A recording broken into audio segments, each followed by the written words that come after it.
record to this. Good, happy? Okay. Welcome everyone that may be watching the council meeting here today, and welcome to also some people in our gallery. We don't always have visitors to our gallery, so welcome. Good to have someone on board. Anyway, Hindmarsh Shire Council acknowledges that this meeting is being held on the lands of the Watchabali, Chardwa, Jali, Werrigara, Jumblebot nations, and we acknowledge them as traditional owners of the country. We recognise the ongoing important role that Indigenous people have in our community to pay our respects to the elders past and present. This meeting is being broadcast on the internet, and the recording of the meeting will be published on the YouTube channel and linked to Council's website. As a visitor in the public gallery, you may be filmed. By remaining in the public gallery, you consent to being filmed and for the recording of you to be made publicly available to Council. A copy of Council's live streaming and recording of Council meetings policy is available at the back of this room and on Council's website. Please speak with one of our staff members if you have any questions. I'll now hand over to Councillor Barry to read out his statement of values. Thank you, Councillor Barry. Thank you, It's our commitment is to come prepared to every meeting, fostering a respectful and inclusive environment where accountability and approachability are at the core of our actions. We value and encourage innovation, collaboration and open communication, always keeping in well-being the minds of our community. Together we stand united as one, working towards shared goals and a mutual respect and consideration. Thank you. Okay, item 2, apologies. Are there any apologies? I think we've got any apologies. We do have Councillor Clark on screen with us in sunny Cairns, I believe. Not quite sunny, Mayor. For about 40 mil of rain since midnight last night. Yeah, right. You might as well have stayed home. We had that here. Yes, fantastic. Yeah, okay. Are there any councillors have either a general or material conflict of interest in any agenda items? Yes, Mayor. Yes, Mayor. I have a material conflict of interest for item 10.8 as I am responsible for the Moolur Dash and also a committee member for Tower. Thank you. Thanks. Mr. Mayor, I have a general conflict of interest in item 10.2 as a family member undertakes seasonal work for the property owner. Okay, thank you. Any others? No? Okay. Right, we'll move on to item 4, confirmation of minutes and business arising.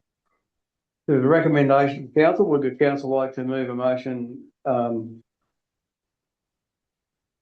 can move that. Thank you. So I'd like to move that the minutes of the ordinary council meeting held on Wednesday, the 4th of February 2026 at the Neil Council Chambers, 92 Nelson Street, Neil, as circulated to councillors to be taken as read.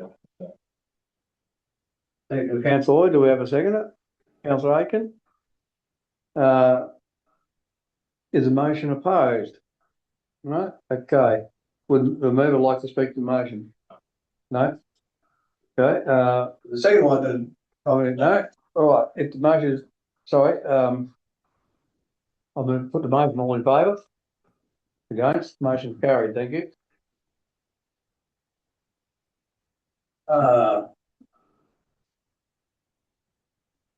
That's just for noting. Yeah, oh, sorry, item 5.2, business arising previous minutes. Just for noting, item 5, public question and submission time. One public question received. I will hand over to the CEO to read out the question and response. Thank you, Mayor. We've received one question today from Sasha McRae from Rainbow. I understand the neighbour may have been advised by the shed company that his large structure qualifies as a Class 10A domestic outbuilding. However, the shed's height and bulk appear inconsistent with normal domestic scale and will significantly impact the amenity of future development potential at my property in Darts Avenue. Under which clause of the Hindmarsh planning scheme has council determined that a shed of this size is exempt, and has council assessed its impact on the reasonable future development of the adjoining land? I'll hand over to Council's Director of Infrastructure to respond, but I will also offer Council's Director of Infrastructure to speak with Sasha after the question. Thank you. I'll read out the response. Council's qualified planner has been responding to Shasta's concerns about the shed proposal on several occasions, providing detailed advice and referencing out relevant sections of Hindmarsh planning scheme. After careful consideration, Council determined that planning permit is not required for the shed at this time. There are currently no permit triggers under the scheme. As a result, Council is not authorised or required to undertake the planning assessment and therefore cannot consider planning related matters such as the scale, bulk, amenities impact, neighbourhood character or potential development constraint on the adjoining land. I'm happy to have a discussion outside. Thank you. Okay, thanks very much, thanks.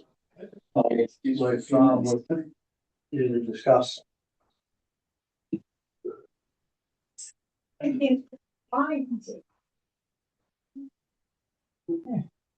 Okay, item 6, activity reports. I'm not too sure there's a real lot of, probably the last item on mine was the discussions with some people from Balmoral and also from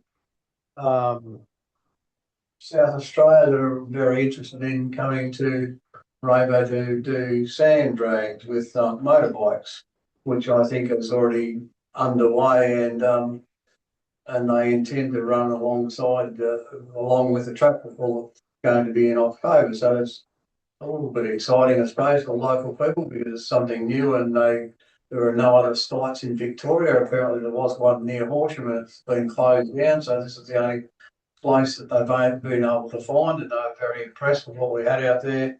And I think the first event's going to be in October, so yeah, it'll be interesting to see how that goes. So other than that, I don't think there's anything else I've really needed to comment, so I'll hand over to Councillor Barker. Thank you, Ismay. It's been a really interesting start to the year. We did a dinner and presentation to our new youth councillors, and it was lovely to see their parents and other people from the community there at Dimboola. And then Nandasan, our youth council manager, started a retreat, and they stayed at the caravan park in Dimboola, and I popped down each day to see what they were doing for their workshops. And it was really great to see a strong dynamic build across the 2 days. And with the work of Andy from, where was he from? Youth Gurus, I think it was. Yeah, Youth Gurus. He was really great with the young people. And it was just great to see that team building come and them to be starting to think of ideas of what they wanted to contribute as well. So well done to Nandasan and the council operations. Also, the International Day for People with Disability event. Outstanding work by the Dimboola Bowling Club. They engaged so well. All of the people were having such a good time giving it a go. And then it was also good to see the operations team doing the barbecue. So it was just, and everyone had a really good time, even though it was raining. Hot. Yeah, it was hot. It was terrible weather anyway, but everyone had a really good time. It was great. And then just to finish on, just the Nil Lions do so much in our town, and they ran the Lions Youth of the Year. And it's like a competition. The school presented 3 young people to do a speech, and then we a panel of 4, including Councillor Chan Oy, myself, ex-councillor Rob Gersh, and Leonie Miller were the judge team, and we interviewed them, and then we listened to them do their speech in front of a whole lot of people, and we also gave them 2 impromptu subjects they had to talk about. Just amazing to see that we have such talented, intelligent young people in our town in Nil, and really enjoyed the responses and being able to think on their feet And it just demonstrates a great potential for the future with all three of them being very hard to pick between. But Corey Sherrington was in the end the outstanding, passionate young man who won Nils Youth of the Year. So that was a really lovely evening to attend. Thank you. Okay, councillor. Thank you, councillor Ismay. Again, as councillor Ismay said earlier in February, we had the sand drag meeting in Rainbow for the proposed. I'll talk about that shortly. We had a water, timber and reserves committee meeting in Rainbow. Now, probably we haven't really heard much about these guys. That we're going to be changing our name shortly to the Airstrip Steering Committee, as per there is going to be a change of the land from the management from the Water, Timber and Reserve Committee to the Shire. And it's the old common area, the old airstrip and the old rifle club area for people to know. We had meetings on site with proposed new weir with the local community and the water geologists the other week, so that was good. So things are coming along there, but still balls in the air for the Chaparrot weir. Then the angling committee went to their meeting about the up and coming fishing comp in April. And getting back to the sand drags, that we had another meeting on a Sunday or a Saturday with the community. They are going to actually have the weekend on the 3rd and the 4th of October, combined with the tractor pull for the day in the dirt. Thank you. All right, thank you. Councillor Barry. Oh, thanks, mate. Yeah, I actually haven't done a lot. I wanted a couple of briefings about the youth presentation, but I did manage to go to New Zealand for a couple of weeks, and I wish we had the rocks they had, because then air roads would be so much better. Thank you. Councillor Clark.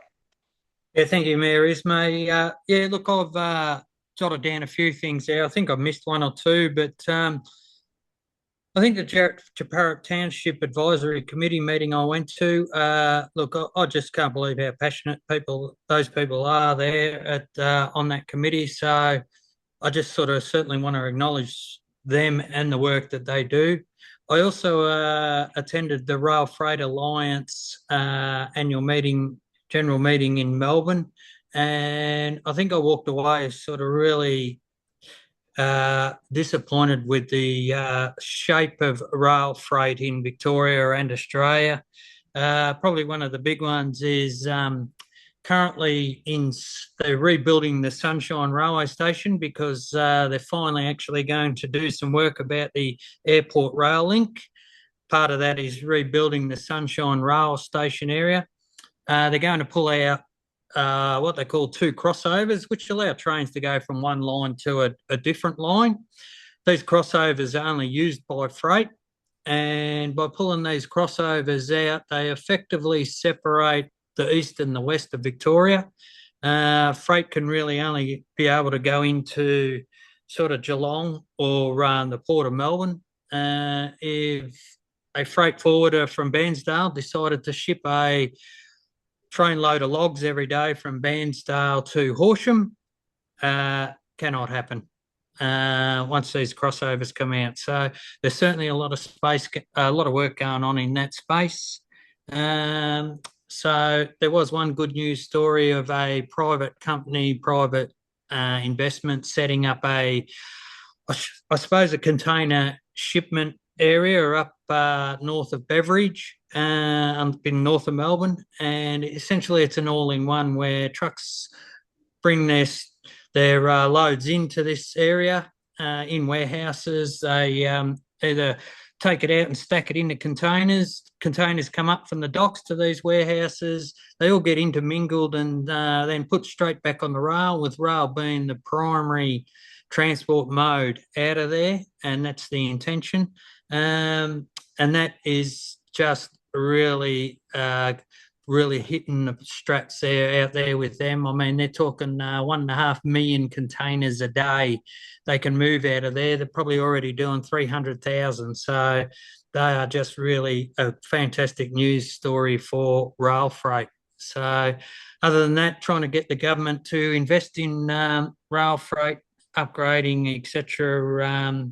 Yeah, that's been a real challenge there. So I think that was nearly the highlight of my reporting there. Thanks, Mayor. Thank you. Thanks, Tony. Councillor Clark, sorry. Councillor Orley. Cool, thank you. The highlight for last month was really attending the Lions Youth Council. That was my first experience. It was great to see young people in this region stepping up and to be positive role models. And I'm excited for Corey to represent our shire at the whole show, been with other regional towns. So looking forward to seeing the results. With the Pride Committee this coming Sunday, there's a Hindmarsh Shire having a stall at the Chill Out Festival in Dalesford, and it's the first time I believe the Shire is having a presence, and it'll be my first time attending as well. So I guess the whole purpose of that is to promote the region as being inclusive and diverse and welcoming of, maybe future residents who can invest in the area. So we'll see the outcome of that. Also, I attended an online meeting with the Victorian Tourism Industry Council about the criteria of submitting to Mool as a top small town category. It highlights the importance of tourism for our area because, as we know, it brings extra income to our region. It supports all our businesses. So I think being a part of that just PR our town and our region to the rest of Victoria and potentially Australia. So that's a good achievement. And also, I helped out the Victorian Caravan Park show, the showgrounds, and that was a good experience. And once again, promoting our region to the broader Victorian audience and national audience to come to our region. So that's it. Thank you. Yeah. Thank you, Councillor. Item 7, correspondence, and there is a recommendation for council. Would someone like to move the motion? Councillor Barry. I'll move that council notes the attached correspondence. Thank you. Do I have a second? Councillor Hoy. Is anyone opposed to the motion? If not, I'll put the motion. Or you don't need to speak to the motion. No, put the motion. All in favour? Against, the motion is carried. Thank you. Can I speak to the motion? And I did omit Mr. CEO. Do you want to speak to your Happy to report? take the report as read. All right, sorry, I did miss that. My apologies. Okay, item 8, assembly of councillor record. And there is a recommendation. Is there a councillor prepared to move a motion? Yes, Councillor Aiken. Thank you. I would like to move that the council notes the assembly of council records as presented. Thank you. And a seconder? Councillor Hoy. Sorry, Councillor Clark. No, Hello. Councillor Hoy's in. Look at your the delay doesn't seem to be there actually, so that's really good. Thank you. Usually there's a bit of a delay, so okay. Was anyone opposed to the motion? No one wants to speak to the motion. I'll put the motion. All in favour? Against, motion carried. Thank you. Item 9, planning permits, and there aren't any. Item 10, reports requiring decision. Quarterly finance report, Q2, December 2025. Hindmarsh Shire Council produces quarterly financial reports that demonstrate how income, expenditure and cash position are tracking against adopted budget. Lists any key variances, provides an update on the adopted council works program, and for the second quarter, a mid-year update on local government performance reporting measures. The Q2 report, covering the period from the 1st of July to the 31st of December 2025, provides an overview of council's financial health with regular reporting, supporting timely oversight, early identification of emerging issues and informed decision making throughout the financial year. As at 31st of December 2025, council recorded a surplus of $3.574 million compared to a budget surplus of $5.644 million. The main variance reflects the early receipt of 50% of the financial assistance grants in 2024-2025. With the budget, while the budget assumes the grant is received in quarterly increments across the year, depreciation expense is higher than budget due to the revelation and indexation of council assets undertaken in June 2025 after the budget was adopted. As at the 31st of December 2025, council held cash of $12.698 million. The higher than expected cash balance reflects the early receipt of financial assistance grants and the carry forward of several capital projects from 2024-2025 into 2025-2026. Capital expenditure for the period was $2.726 million compared to a budget of $3.514 million, with a variance largely attributable to the timing of planned road projects. Attachment 10.1.1 provides the complete report, including new graphs and visual presentation of key indicators. Do the councillors have any questions? Councillor Barker.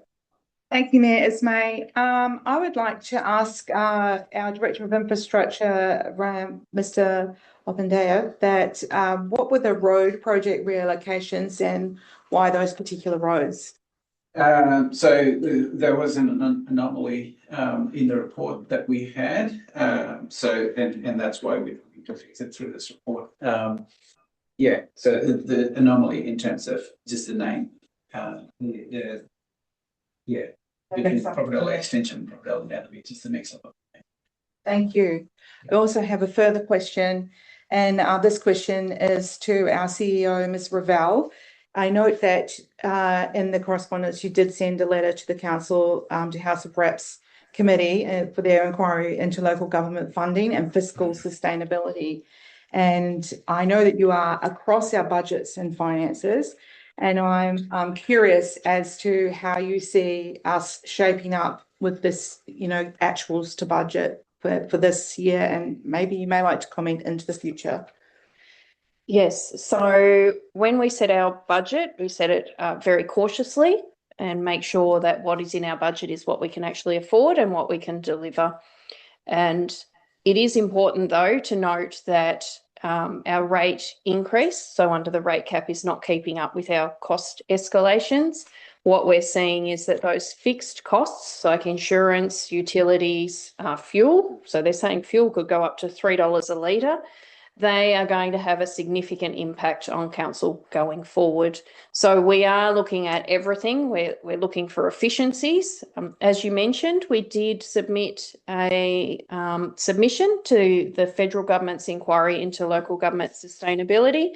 It's worthwhile the community having a look at that submission. It is an attachment to correspondence for this council meeting.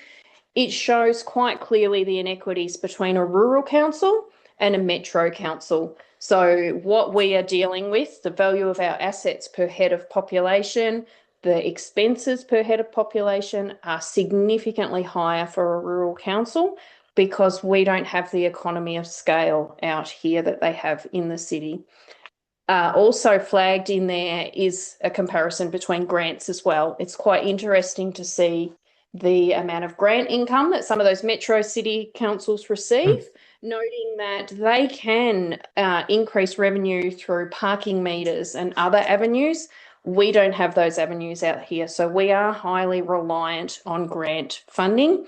It is really important that we receive our fair share and that both the federal and the state government acknowledge that in a rural area, we have to deliver more than rates, roads and rubbish. And we know the state government came out only in the last week saying councils need to get back to rates, roads and rubbish. If that's all we delivered here, there'd be no swimming pools, there would be no recreation facilities, there would be so many services in our community that would not be delivered because there is nobody else to deliver them. And that really needs to be recognised by both state and federal and we need funding appropriate to the delivery of the services that we are delivering to our community. Thank you for your strong response. Appreciate it. Can I just ask whether you could give us the comparison between the dollar value per head for the city councils compared to what we've got to expend, maybe? Yeah, so if we have a look at the submission, our expenses per head of population was approximately $4,622 compared to the metro of about $1,745. So our average rates per property are about $1,600, where the metropolitan area is about $2,400. So even on reflecting the rates revenue per property on average, we are significantly lower. Yeah. I mean, fully impacted. And how do you see that moving into the, you know, impacting on us into the future, our financial sustainability? We will undertake a lot of work, and we, as you're aware, we're out undertaking farmer consultations at the moment. The farmers, the community, they just want more money spent on their roads. So we will look and try and put as much money into our roads infrastructure and other infrastructure as we can. But we are going to see over time a significant renewal gap, which means that our assets won't be maintained to the level that they need to be maintained to keep them at the standard they're at today. And that doesn't factor in upgrades. So we're heavily reliant on grant funding to upgrade any of our assets. And that includes roads, it includes recreational facilities. Our swimming pools are all end of life. We desperately need additional funding to be able to continue to deliver the assets and the services and the facilities that our community deserves. So with the councils, the 9 councils alliance that we have, do you feel that that creates a strong advocacy into metro state government, metro focused state government, to understanding the challenges that rural councils are experiencing? Or is there another way to advocate? We're a member of Rural Councils Victoria, which has a strong connection into state government. We're a member of the Municipal Association of Victoria, but they do cover all, I think they cover 78 local governments. We have the Wimmera Southern Mallee Alliance. We know that we are stronger as a collective. And so we will be putting a motion up to MAV State Council in May. We know that Rural Councils Victoria is heavily advocating that rural councils receive their fair share. And then through the Wimmera Southern Mallee Alliance, also on today's council agenda is a readiness strategy. That includes 9 councils. It takes up 26% of the state. And so it's important that we are delivering on the state government policy out here to get to net zero. We're seeing mining, we're seeing renewable, we're seeing V&I West. It's important that the state government and the federal government invest so that we actually see long-term benefit from that significant impact that that is going to have on our community. Thank you. It's a lot. Okay, no further questions. There is a recommendation to council. Would one of the councillors like to move motion, please? Councillor Barker. Thank you, Mayor Ismay. I would like to move that Council 1 notes the second quarter financial report for the period 1st of July 2025 to 31st of December 2025, incorporating the mid-year update of local government performance reporting indicators. And 2, notes the budget variances and approves reallocation of budgeted expenditure to Proper Dollar Extension Road, $24,000, and Proper Dollar Netherby Road for $64,000. Thank you, Councillor Barker. Is there a second? Councillor Aiken. Thank you. Sorry, is the motion opposed? No? I would cancel that. Sorry, would Councillor Barker, would you like to speak to the motion? Yes, thank you. I think our finance department, and we have a new chartered accountant working for us with our old accountant as well. And it's a lot of work to put together these accounts in a timely fashion in time for these reports. And we trust that what is presented is entirely correct and reviewed by our management here. And I really appreciate that responses that you gave there, because I think it is really important that we're on the front foot advocating about our financial sustainability now and into the future. And I appreciate the ways you're moving forward to find organisations and create alliances to enable that. Thank you, councillor Aiken. Would you like that? No? Okay, all those in favour? Against? Motion's carried. Thank you. Item 10.2, sections 173 agreement, 231 Rogers Road, Nil, Victoria, 3418. Declare the conflict general of my family member works for them. Thank you.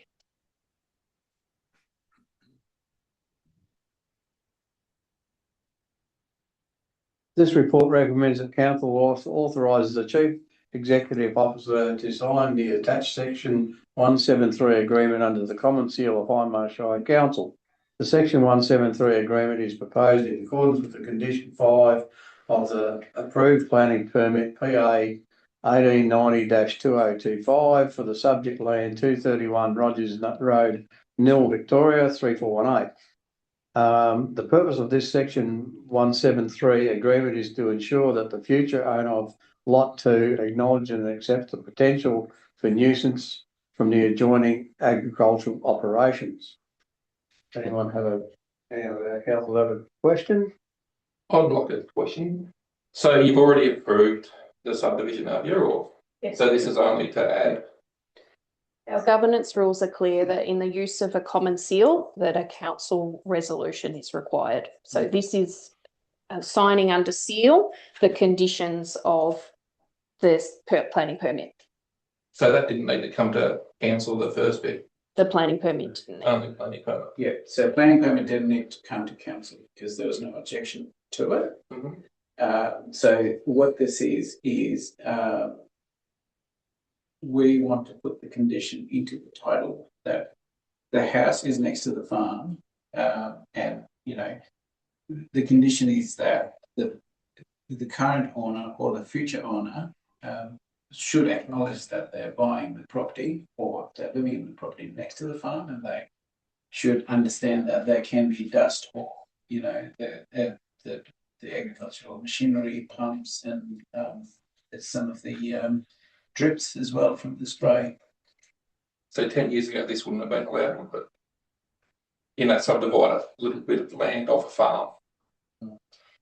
It would have been a council decision. Yes. Yeah. All right. Any further questions? If not, the recommendation to council with one of the council like to move the motion, please.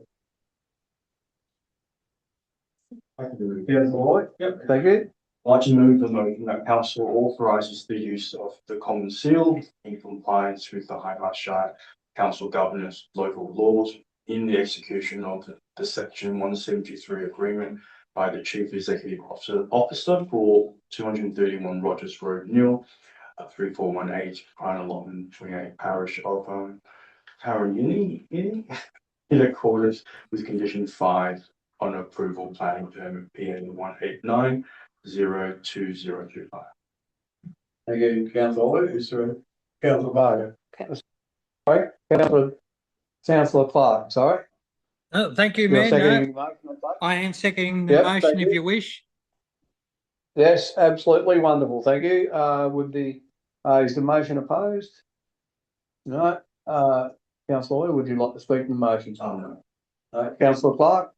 No, thank you, Mayor. All right. I'll put the motion. All in favour? Against? Motion's carried. Thank you. No. There's one against. Oh, It's still passed. sorry. Right.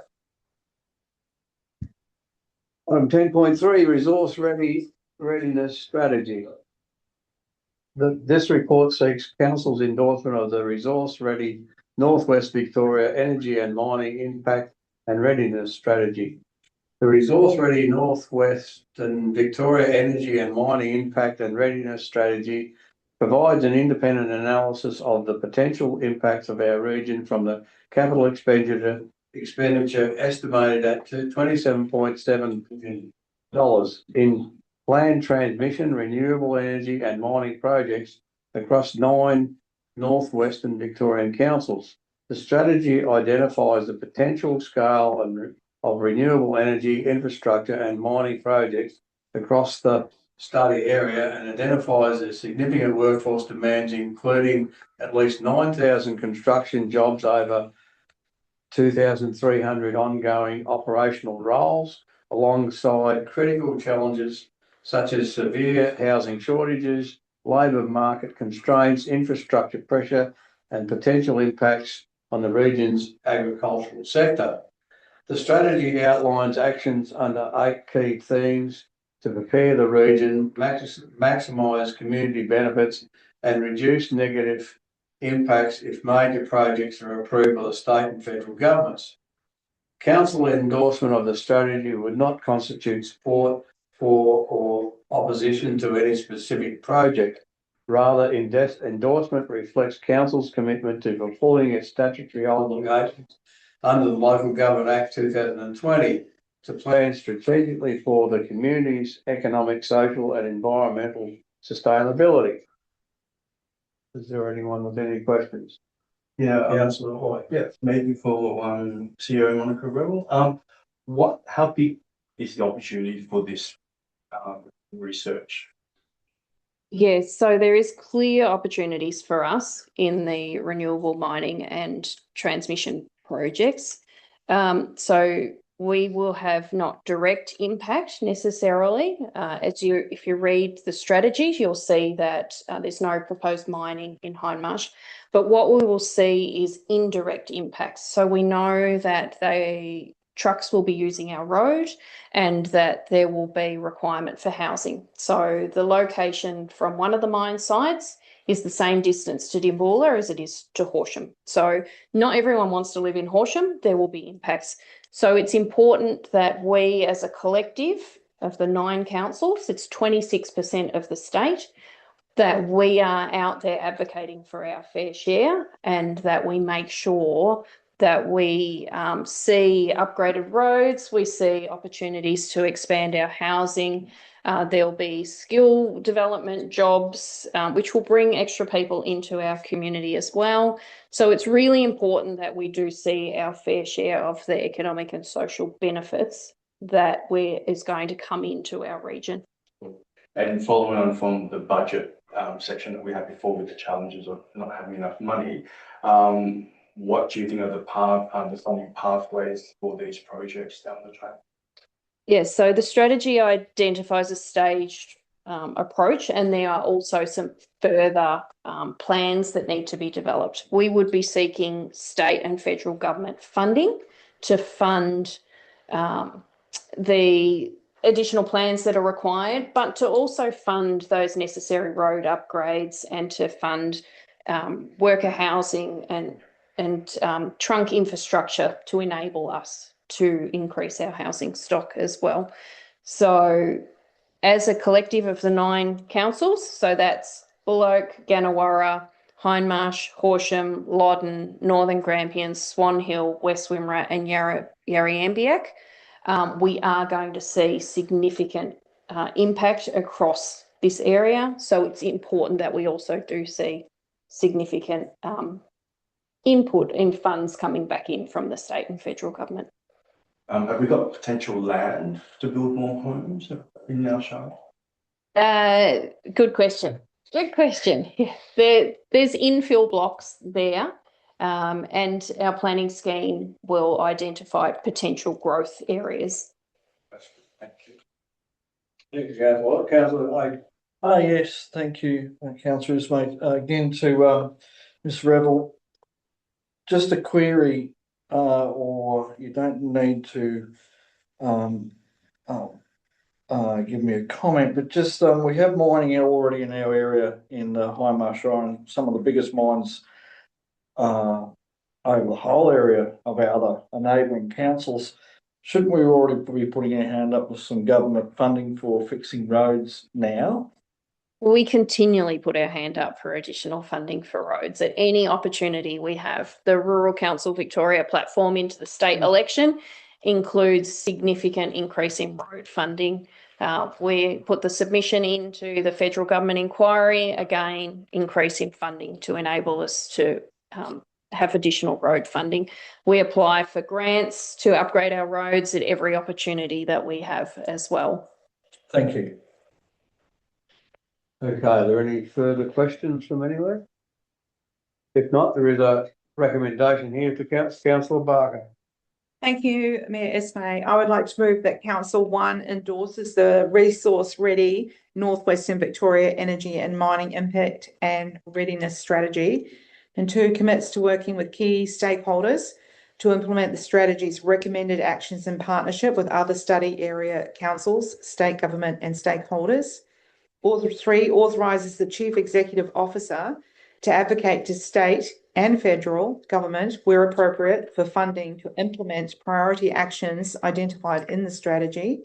And 4, notes that successful implementation requires substantial external funding and regional coordination beyond Council's existing resources. Thank you, Councillor Barker. Do I have a seconder? Councillor Lloyd, thank you. Is a motion opposed? If not, Councillor Barker, would you like to comment on your motion? Thank you, Mayor Esme. I appreciate the responses by our CEO, Ms. Ravel. I see this as a opportunity again to be on our front foot, to be ready to engage in what is seemingly coming our way, whether we like it or not. So I think it's an opportunity to look at it positively and to see what we can do to increase the vitality and for our community to flourish. So I'm very happy to endorse and move this motion. Thank you. Councillor Lloyd, would you like to? Yeah, adding from what Councillor Barker said, I can maybe encourage people to read the document. It really states out the challenges and opportunities. Yeah. Thank you. Okay, thank you. I'll put the motion. All in favour? Against? The motion's carried. Thank you. Item 10.4, Grampians Wimmera Tourism Memorandum of Understanding. This report seeks council approval for the Chief Executive Officer to sign a new memorandum of understanding with Grampians Wimmera Tourism for the period of 1st of February 2026 until the 30th of June 2027. The Memorandum of Understanding establishes a collaborative partnership between Grampians Wimmera Tourism and the member councils to deliver coordinated destination marketing, destination planning, industry development, advocacy, and visitor economy outcomes from the Wimmera. Is there anyone who would like to ask questions about that? Oh, sorry, this is just a continuation from last year's previous years. So it's always been like the 25,000 input as well. Previously, it's been 15,000, but there's been additional state government funding. The state government funding has reduced in the next year, and so there is a request that councils fund $25,000 in next year's budget. Councillor Barker. Thank you, Mayor Esme. My question is directed at our CEO or our Director of Community Services in regard to what the KPIs, how do we measure what we get back from the Grampians Wimmera Tourism Initiative? I'm happy to answer the question. As we joined the Grampians Wimmera Tourism, there was a lot of work with our community and with stakeholders on developing a destination management plan. And so that is the strategic plan, like council has the council plan.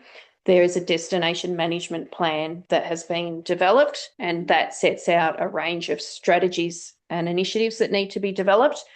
falling from the destination management plan for each council is a local area action plan as well, and that has initiatives specific to each of the councils. We also have a board that keeps the CEO accountable. Like all CEOs, the CEO has KPIs. And I think we just have to look at some of the campaigns that have been held over the last 18 months since we've been a member, and access and promotion of our region to see the significant benefit of being a member with Grampian Swim Mallee Tourism. The state government has made it that the councils have to be aligned with a visitor economy partnership. So our visitor economy partnership is Grampian Swim Mallee Tourism. If a council is not aligned with a visitor economy partnership, they don't have access to grants. So we have seen the benefit. We have the funding for the Nil Caravan Park. The Steampunk received some funding as well. If we weren't members of Grampian Swim Mallee Tourism, we wouldn't have access to that funding. So we're able to measure it through the ability to engage with grants. Grants, activities, engagement with our businesses as well. The uptake from businesses joining Grampian Swim Mallee Tourism has exceeded expectations as well across the Wimmera Mallee region, and the positive benefits that they're seeing from being a member.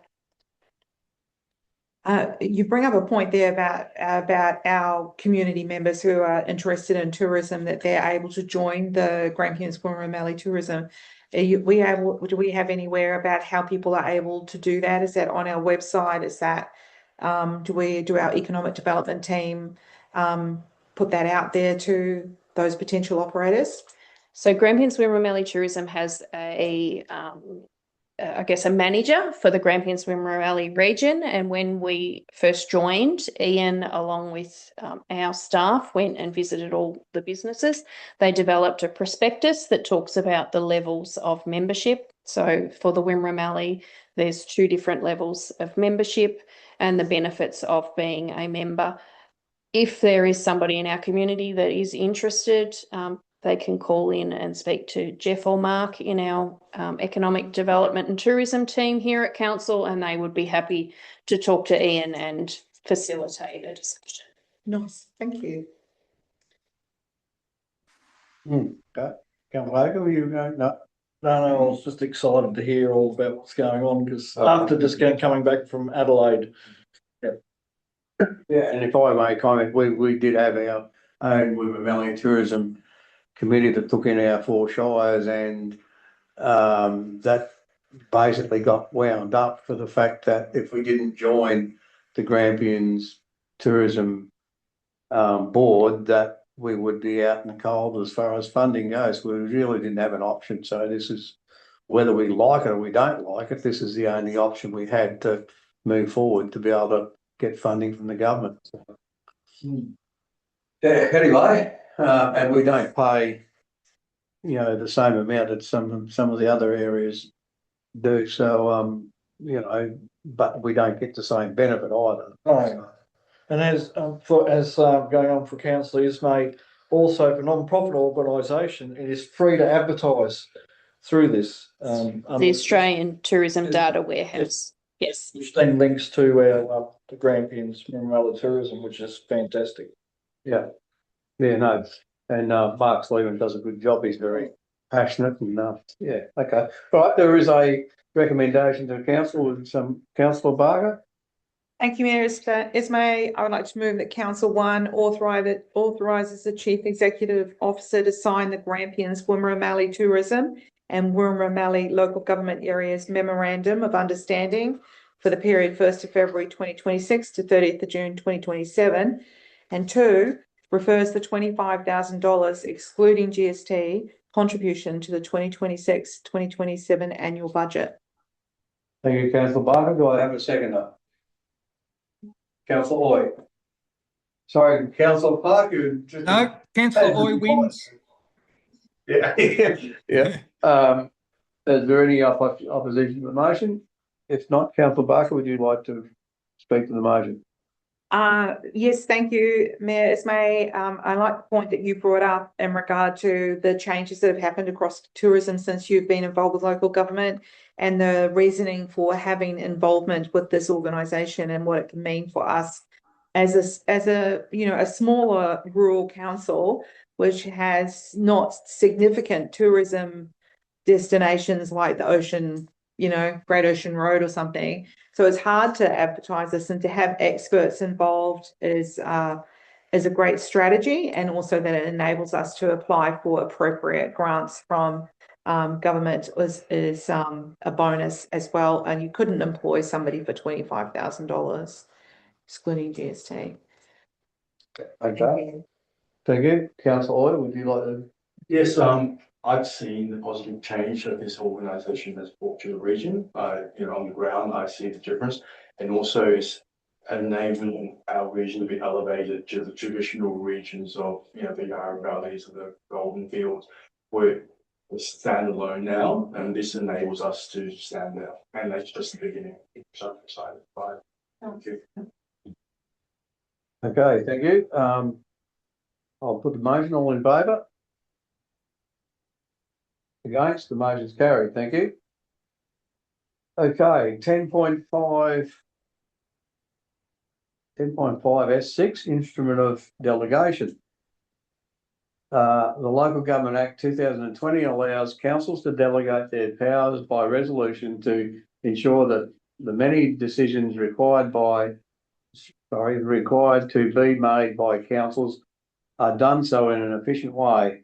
This allows council meetings to remain focused on strategic matters and community leadership, and facilitates the achievement of good governance by empowering appropriate members of staff to make decisions on behalf of the council and the CEO. From time to time, there are amendments or additions to legislation or role changes within council that require these delegations to be reviewed.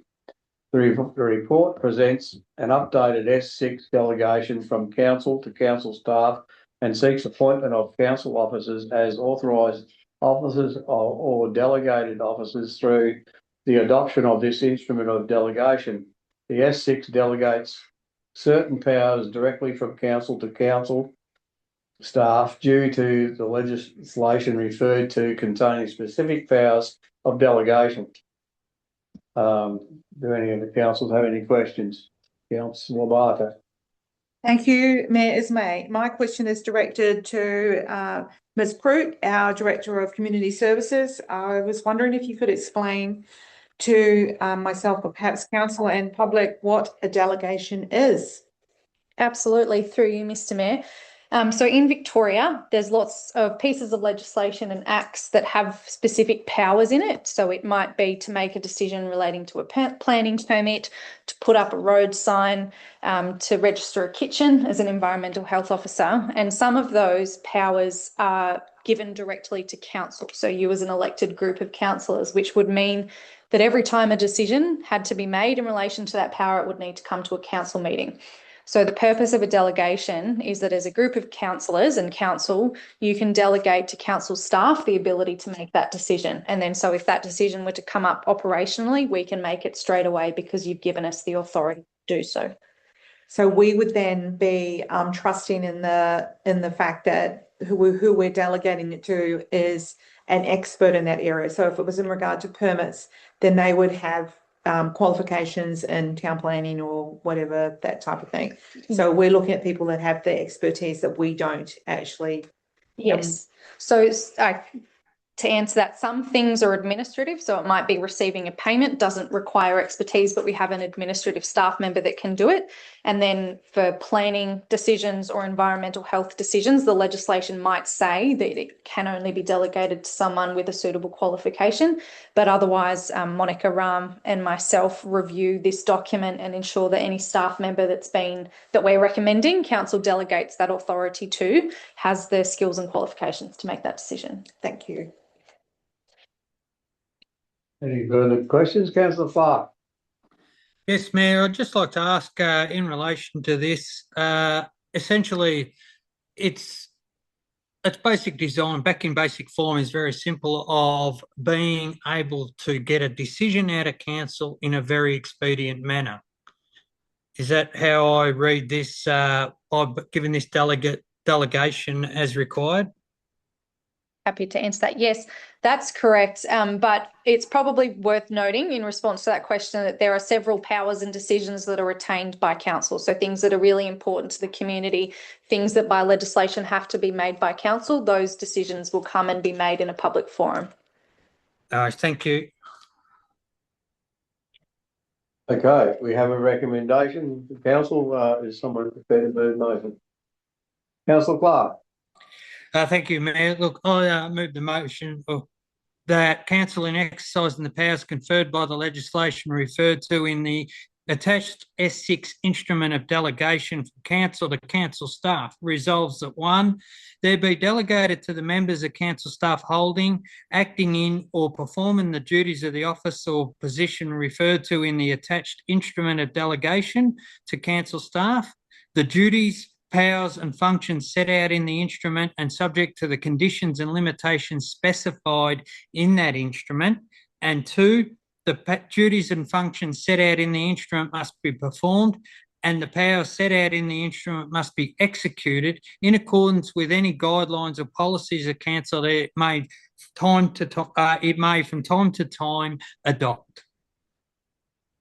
Thank you, Councillor Clark. Do I have a seconder? Councillor Barry, thank you. Are there any opposition? If not, Councillor Clark, would you like to speak to the motion? No, I think it's pretty clear cut of what's going on here. Thank you. Okay, Councillor Barry? Okay. No further, I'll put the motion. All in favour?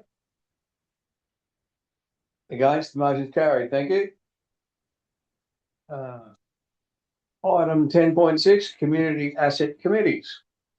Under the Local Government Act 2020, council may establish community asset committees to manage council-owned community assets under delegated authority. Hindmarsh Shire Council currently has 9 CACs in place, supporting local stewardship, community participation, and day-to-day management of facilities. Council acknowledges that and values the significant contribution of volunteer committee members, whose time and local knowledge support the ongoing use and care of these assets. While the CACs manage facilities in accordance with their instruments of delegation, council retains ultimate accountability for governance, financial management and compliance, including oversight of required annual reporting, to respond to under-reporting on behalf of some committees and reports that indicate some committee management assets have not been utilised for some time. It is proposed that officers engage with each committee to confirm current activity and capacity to meet compliance requirements, with a further report to council to consider the future management arrangements for each asset based on use, risk and maintenance and management costs. Are there any questions? Councillor Barker. Thank you, Mayor Ismay. My question is directed to our Director of Corporate and Community Services, Ms. Croot. Having read through this Community Asset Committee's changes that you're, and I'm not 100% sure that I'm reading it properly, so I'm wanting to hear governance. You know, there's a governance issue that's occurring perhaps with some of these Community Asset Committees, and governance failures often create risk.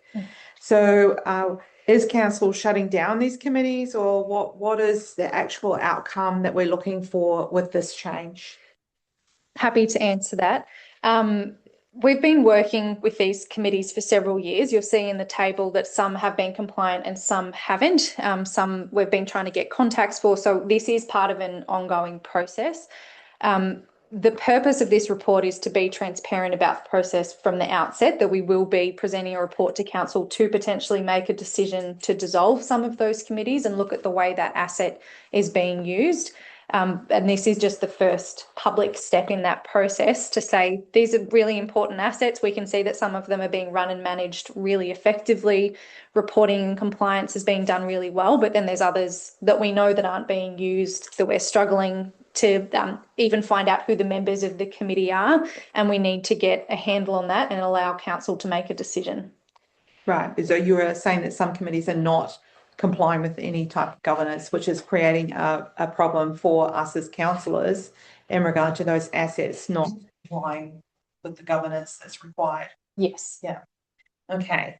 And so this is the beginning of taking action to ensure that we are, you know, making sure that the asset is taken care of well. Yes, Right. correct. Thank you. Thank you, Councillor Barker. Is there any other questions? If not, there is a recommendation there. Is someone, councillor, prepared to move the motion? Councillor Barker. Thank you. I would like to move the motion that council, one, notes the current compliance and activity of community asset committees, and two, endorses council officers engaging with the community asset committees regarding activity and ability to meet compliance requirements, and report back to council with recommendations on future management of the assets. Thank you, Councillor Barker. Is there a second? Councillor Barrett. Is the motion opposed? If not, Councillor Barker, would you like to speak to the motion? Oh, yes, thank you, Mayor Ismay. You know, it's a lot of these assets have been around for a very long time, and it's easy for activity to wane and wax and wane in different areas. So I'm pleased to see that council is taking the bull by the horns to ensure that our assets are being cared for appropriately, and to see what community wants to do with those assets, or if they are in fact doing anything with those assets, rather than leaving it in a risky circumstance. Thank you. Okay.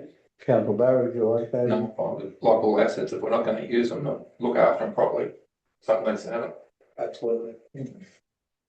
Okay, nothing further. The motion, all in favour? Against? Motion's carried. Thank you. Item 10.7, public art proposal and grant auspice requests. This report details two public arts proposals presented by Menzies Symposium and Gabby Williams for Jeparat Township for council consideration. Both proposals comply with the council's public art policy and have demonstrated support from the local community. Proponents are seeking external funding to support these projects through the Regional Arts Fund, with no financial contribution requested from council. Council approval is sought to both enable the projects to proceed and to support the external funding application.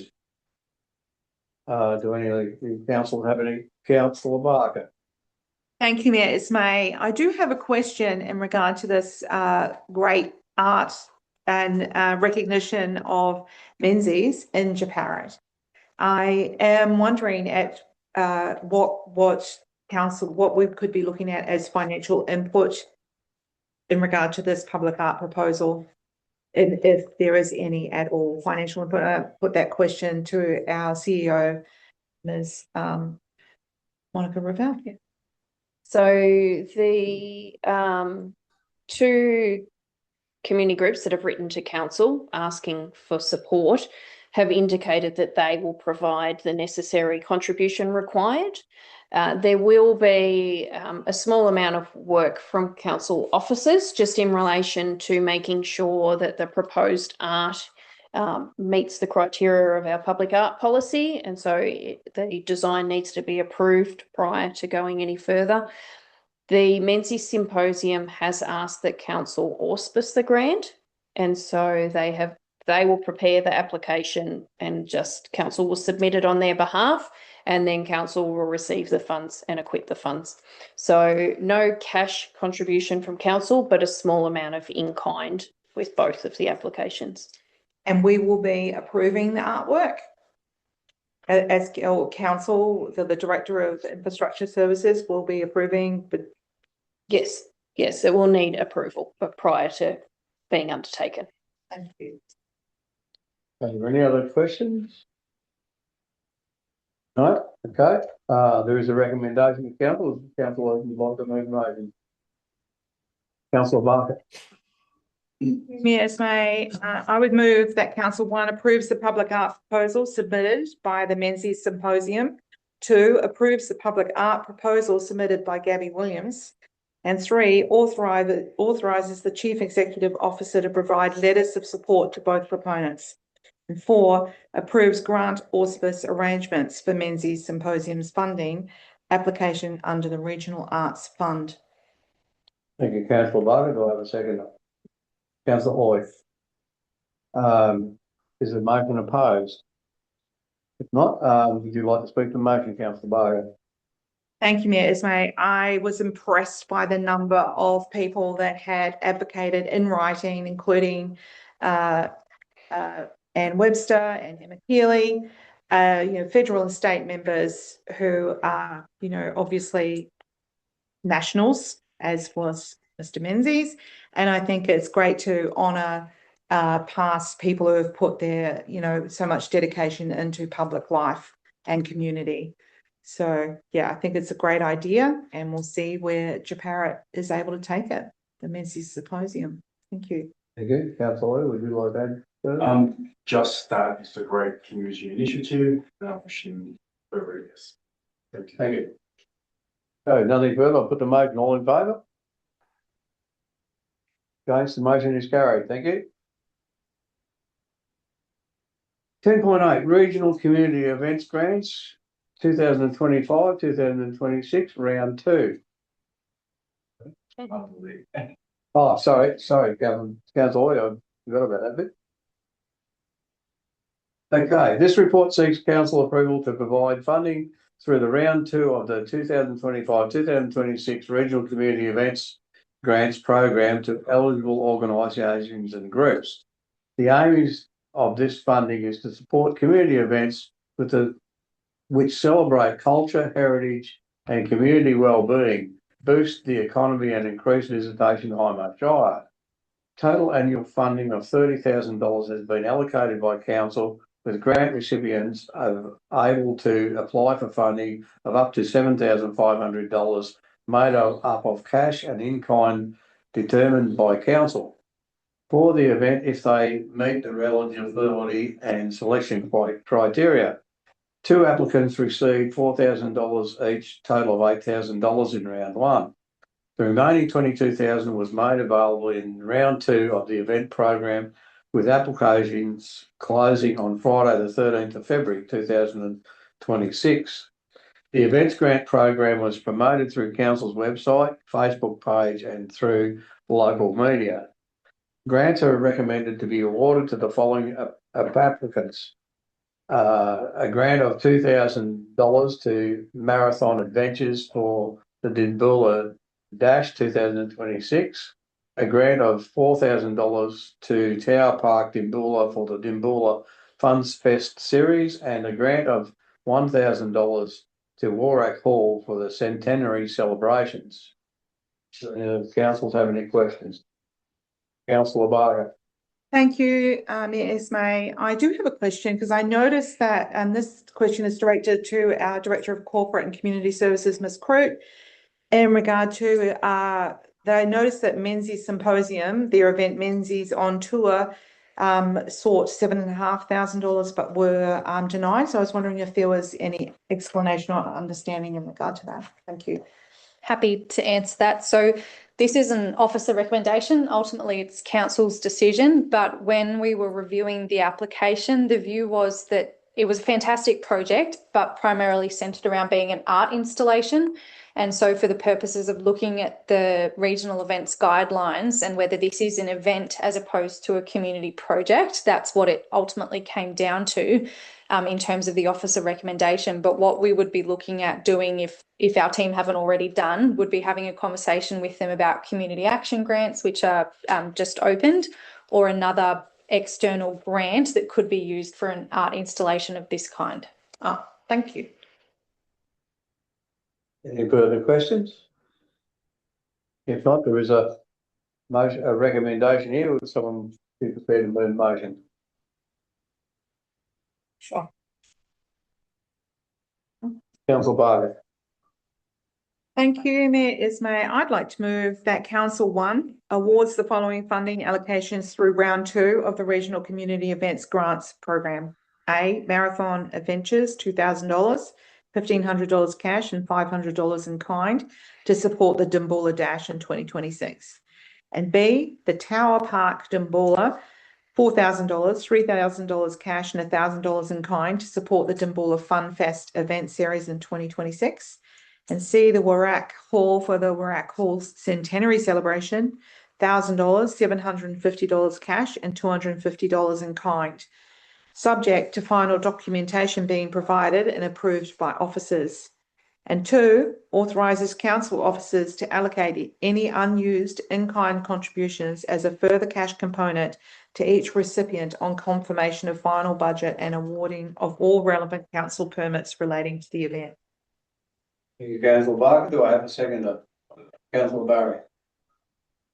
Is the motion opposed? No? Would you like to speak to the motion, Councillor Barker? Yes, thank you, Mayor May. I think that, when we see, Marathon Adventures, Tower Park, Dimboola, Rack Hall, it's great to see so many volunteers organising things in our community to create fun. And, Rack Hall, 100 years celebration. Looking forward to that. I think that's later in the year. All of the volunteer work that goes in to be able to support and cash in kind is a really great outcome for our communities, and we appreciate the work that the volunteers do to make this all happen. Yeah. Thank you, Councillor Barry. No, it is good that Dimboola, they asked us to do a lot down there, aren't they? And that dash, where are they going to run it down the Rimmer Trail Reserve or something like that? Yes, so It doesn't rain. Okay, there's no further comment. I'll put the motion. All in favour? Against? Motion's carried. Thank you.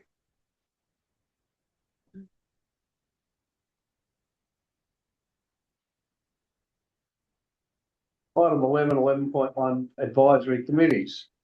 Following Hindmarsh advisory committees held meetings on the following dates. Parent Township Committee, the general meeting on the 9th of February 2026, the Hindmarsh Pride Committee, general meeting on the 28th of January 2026 and 18th of February 2026.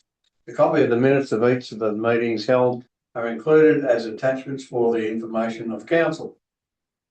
A copy of the financial statements for the month of January for the following committees have been included as confidential attachments for the information of council. Chaparra Township Advisory Committee, Mill Township Advisory Committee and the Rainbow Township Advisory Committee. An expression of interest was also received for the Hindmarsh Pride Committee. This has been included as a confidential attachment for the information of council. We're now going to council have any questions. If not, we have a recommendation. Would someone like to move motion? Councillor Barker. Thank you, Mayor Ismay.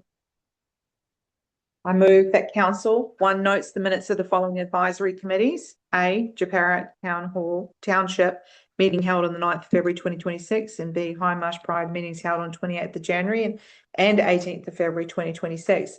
And 2, the financial statements for the month of January 2026 for the following advisory committees. A, Chaparra Township Advisory Committee, B, Mill Township Advisory Committee, and C, Rainbow Township Advisory Committee, and 3, appoints Philip Jabor to the Hindmarsh Pride Advisory Committee. Thank you, Councillor Barker. Is there a seconder? Councillor Aiken. Is the motion opposed? No? If not, would you like to speak to the motion? Sorry. Thank you. Just quickly, I think it's great to see more people joining the Hindmarsh Pride Advisory Committee. So welcome to Philip there. I also like to reflect my attendance at the Nell Township Advisory Committee and their ongoing work, very carefully utilising the funds that Hindmarsh Shire Council provides for the enjoyment of our community here in Nell. And again, the volunteer work that happens and our money that went through for our Carol's Night that so many people enjoyed. And it was lovely to see people preparing and getting ready for Christmas, and those bills that came through made it look like a bit of a bargain. So thank you very much to the Nell Township Advisory Committee. Thank you, councillor Barker. Councillor Aiken, nothing further? No. If not, put the motion, all in favour? Against, the motion is carried. Thank you.